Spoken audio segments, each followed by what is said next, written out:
ओम शांति। अब समझते हैं आत्मा कैसे निर्लेप है। तो आत्मा के निर्लेप स्थिति को समझने के लिए उसके अनुभवी मूर्त को भी समझना पड़ेगा, है ना, कि आत्मा कैसे अनुभवी मूर्त बनती है ना। तो जब वो आत्मा का, है ना, पाठ खुलता है ना, जब पाठ प्ले करने के लिए आत्मा आती है इस सृष्टि पर, तो पहला पाठ उसका सुख का होता है ना। वो सुख का पार्ट प्ले करती है ना। और वो सतयुग में सिर्फ सुख का पार्ट प्ले करती है। और पार्ट प्ले करते समय सिर्फ उसको यही इतना अनुभव है कि मैं हूँ, है ना।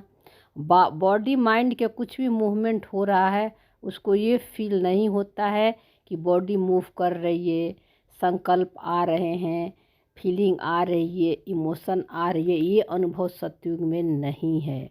मैं शब्द भी सतयुग में नहीं है। ये समझने के लिए बता रही है कि इतना आपको सिर्फ फील होगा कि मैं हूँ, है ना।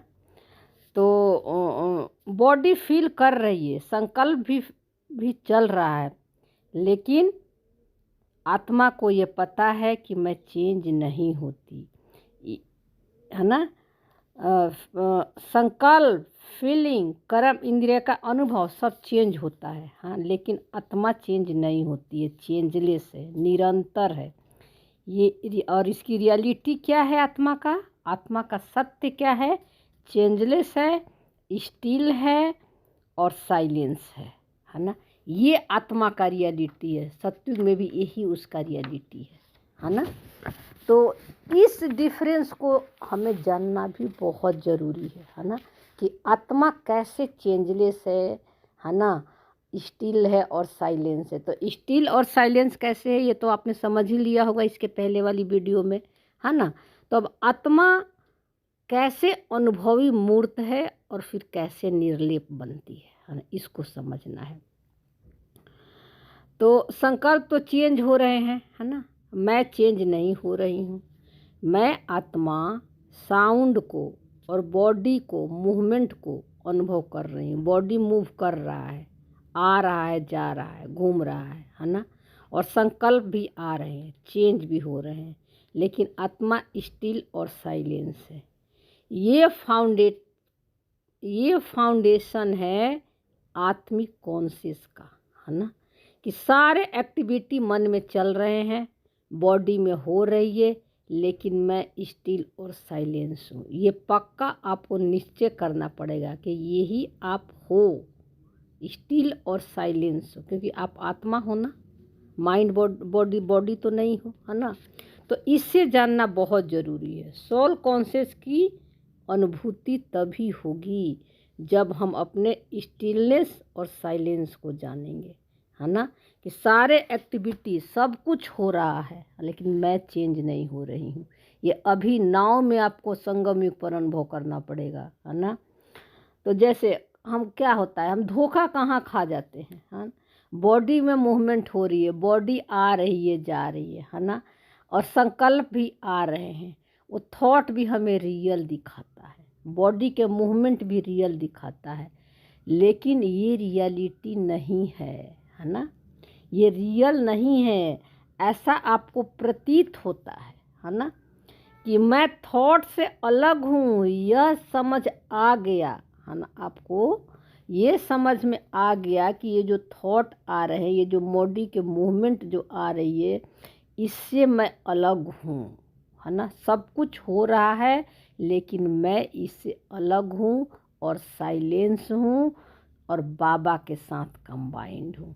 तब आपको 2 घंटा 4 घंटा का योग नहीं है, निरंतर आप योग में हो, हाँ।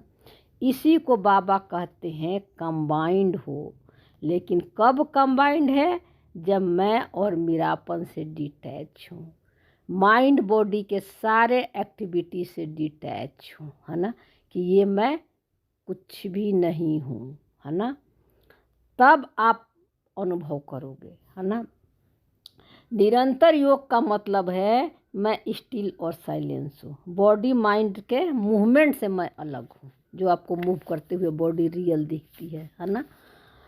तो अब जब आप ये स्मृति जब आपकी हो जाएगी, तो निर्लेप का मतलब क्या होता है? निर्लेप का मतलब होता है संकल्पों का कोई इफेक्ट नहीं है आत्मा पर, है ना।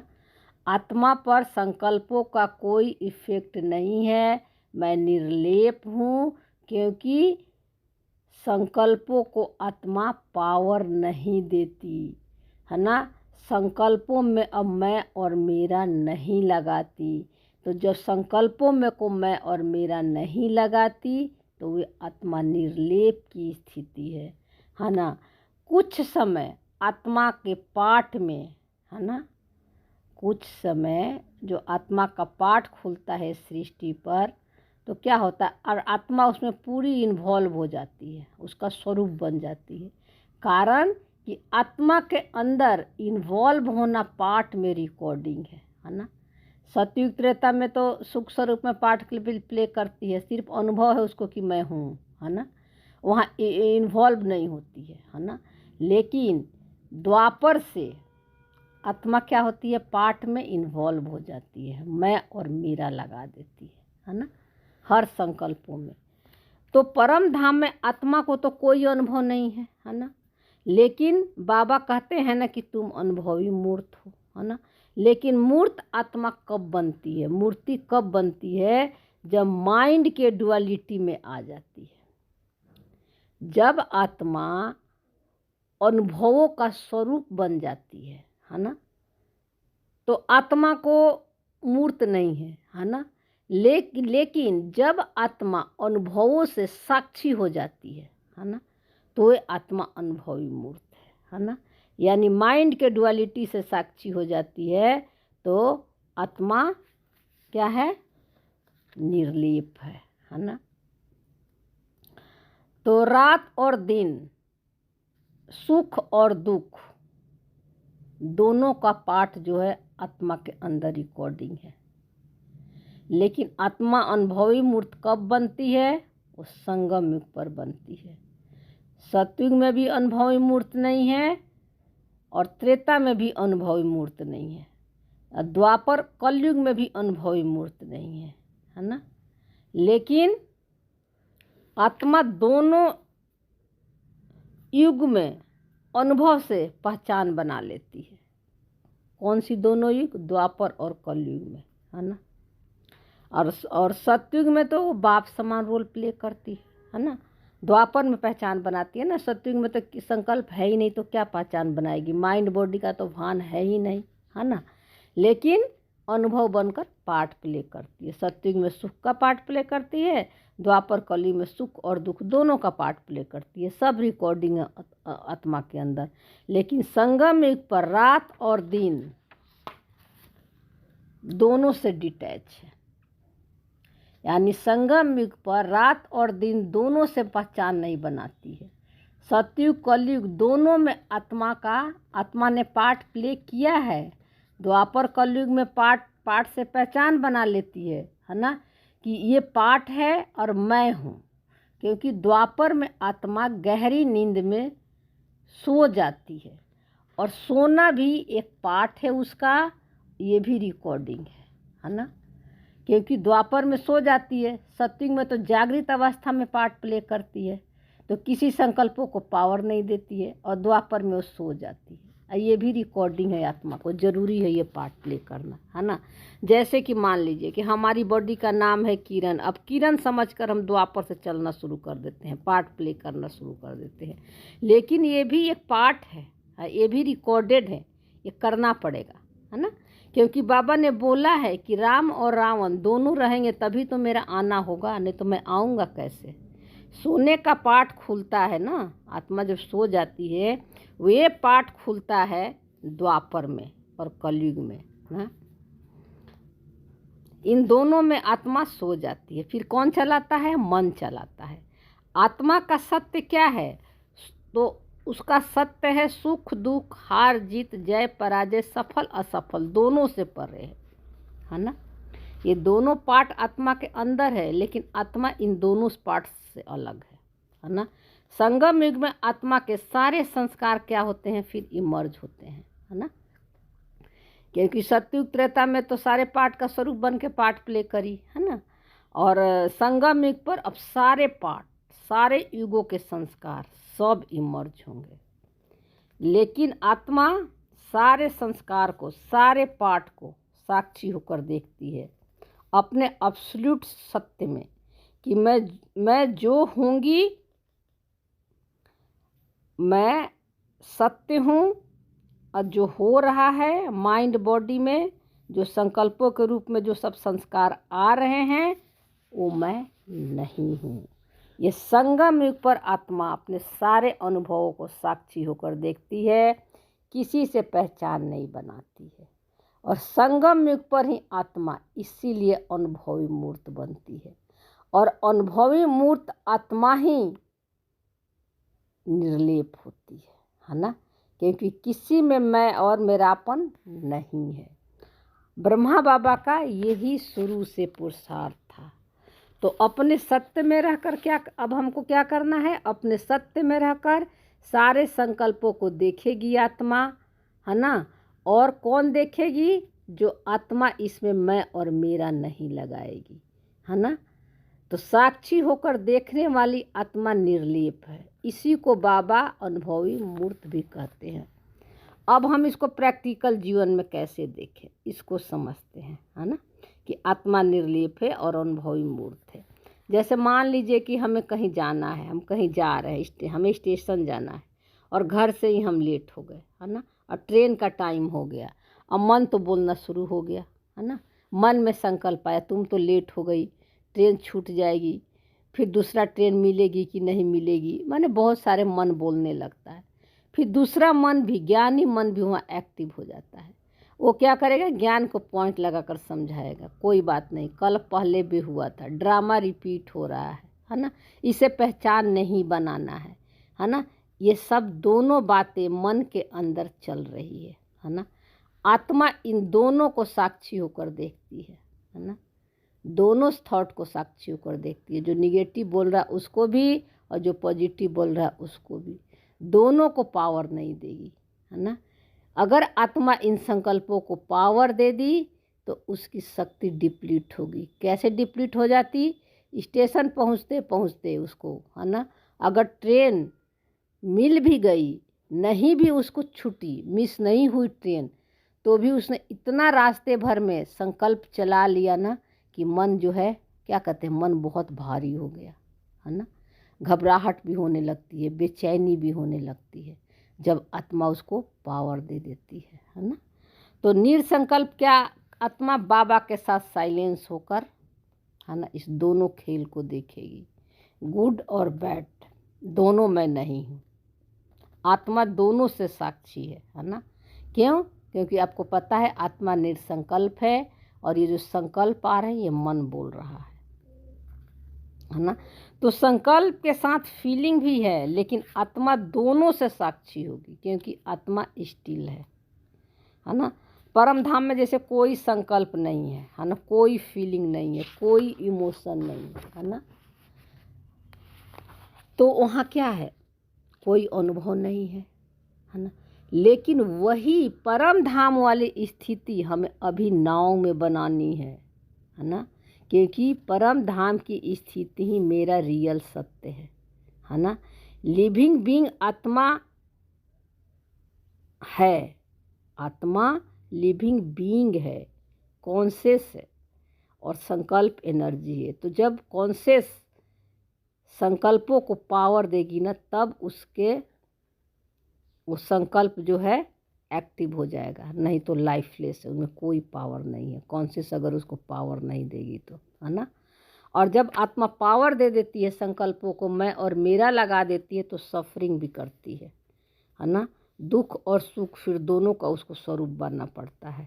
हाँ, और यहाँ आत्मा की फिर शक्ति डिप्लीट हो जाती है ना, क्योंकि आत्मा क्या हो जाती है, यहाँ संकल्पों के क्रिएटर बन जाती है। जो कि आत्मा संकल्प क्रिएट नहीं करते हैं, संकल्प अपने आप आते हैं।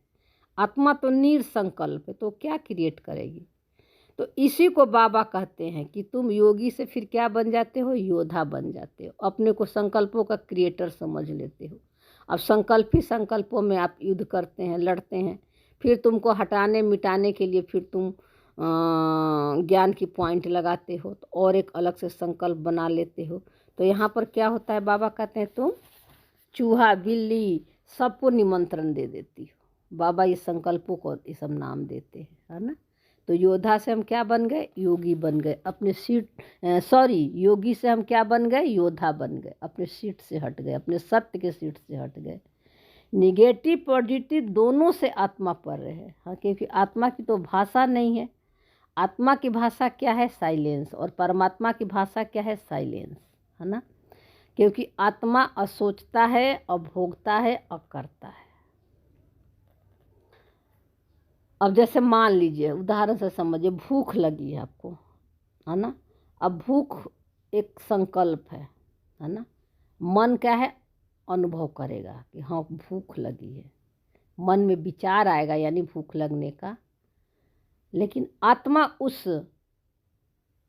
भूख लगने वाली जो संकल्प है उसको साक्षी होकर देखेगी। आत्मा को ये नहीं पता कि हमें भूख लगी है ना। क्योंकि भूख के जो संकल्प आ रहा है कर्म इंद्रियों से मन में आ रहा है ना। तो आत्मा सिर्फ अनुभव करती है ना।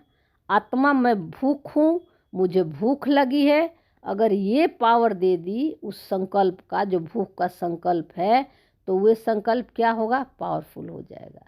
फिर क्या करेंगे हम, फिर भूख को मिटाने के लिए किचन में भी जाएंगे, खाना भी खाएंगे, फिर और भी संकल्प चलाएंगे कि और क्या खाएं। अभी तो हमें संतुष्टि नहीं हुई, है ना। जब आत्मा पावर दे देगी तो हाँ, भूख लगी है, बॉडी को भोजन देना है, आपको टाइम पर भोजन बॉडी को खिलाना है। लेकिन मुझे भूख लगी है और कर्म इंद्रिया के रस में डूबकर आपको बॉडी को भोजन नहीं खिलाना है। क्योंकि कर्म इंद्रियां का रस, जैसे अच्छा बुरा, खट्टा मीठा, टेस्ट, ये सब कहाँ रिकॉर्डेड है, मन के मेमोरी में सब रिकॉर्डिंग है। आत्मा में रिकॉर्डिंग नहीं है। आत्मा स्वाद है, ये खट्टा है, ये मीठा है, ये स्वादिष्ट है, ये सब आत्मा को पता नहीं है। आत्मा क्या करती है, सिर्फ अनुभव करती है ना। तो क्या होता है, हम इंद्रियों के रस से मुक्त रहते हैं। फिर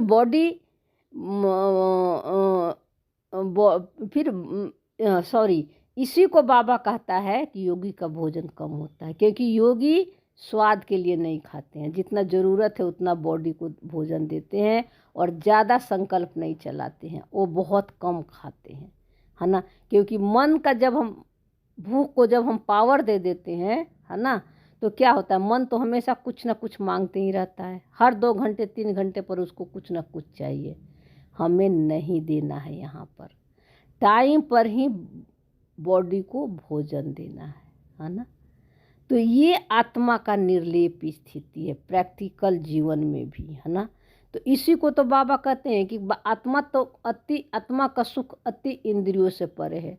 ये सुख और दुख इंद्रियां भोगती है, इंद्रियों के थ्रू मन में अनुभव होता है। आत्मा को इससे कोई लेना देना नहीं। आत्मा तो सिर्फ अनुभव करती है ना, और स्टिल और साइलेंस है ना। तो ये स्थिति जो है ना, आत्मा का निर्लेप है ना। यानी संगम युग पर आत्मा निर्लेप है। क्योंकि सारे बॉडी के मूवमेंट भी आ रहे हैं, मन में सारे एक्टिविटी चल रहे, सारे कर्म हो रहे हैं, लेकिन अब आत्मा बाबा के साथ कंबाइंड होकर किसी में मैं और मेरा नहीं लगाएगी और उतना ही उसी संकल्प को पावर देगी जितना ज़रूरत हो, है ना। बाकी सारे संकल्पों को आत्मा साक्षी होकर देखती है, बाबा के साथ साइलेंस के सीट पर सेट होकर, है ना। तो ये स्थिति आत्मा का निर्लेप है संगम युग पर। तो संगम युग पर पहले आत्मा अनुभवी मूर्त बनती है, सब कुछ अनुभव करती है, माइंड बॉडी के सारे एक्टिविटी को, सारे संस्कार को, सारे कर्म इंद्रियां को अनुभव करती है। लेकिन आत्मा उन सबसे डिटैच रहती है, न्यारे और प्यारे रहती है ना। किसी से पहचान नहीं बनाती है, तो उसको ना रिजेक्ट करने का, न एक्सेप्ट करने का। दोनों में एक समान उसका हर संकल्प के प्रति प्यार फ्लो होता है ना। तो ये अवस्था आत्मा का निर्लेप अवस्था है ना। तो संगम युग पर देही अभिमानी इस स्थिति निर्लेप है और वही आत्मा निर्लेप है जो अनुभवी मूर्त है संगम युग पर, है ना। तो इसको हम कहते हैं आत्मा निर्लेप है, लेप झेप आत्मा में नहीं है। कौन सी स्थिति? स्टिल, साइलेंस और अनुभवी मूर्त आत्मा, है ना। और ये तीनों अनुभव आत्मा संगम युग पर बाबा के साथ करती है और यही स्थिति बनाकर अभी हमको संगम युग पर नाव में प्रैक्टिकल जीवन में करनी है। तब आपको अपनी आत्मिक कॉन्शियस की अनुभूति रहेगी हमेशा निरंतर। कई बार हम कर्म में आ जाते हैं, एक्टिविटी में आ भी जाते हैं ना, फिर भी हमें अवेयरनेस रहती है कि पीछे हम स्टिल और साइलेंस बैठे हुए हैं। ठीक है, तो इसको बाबा निर्लेप अवस्था करता है। ओम शांति। शुक्रिया बाबा।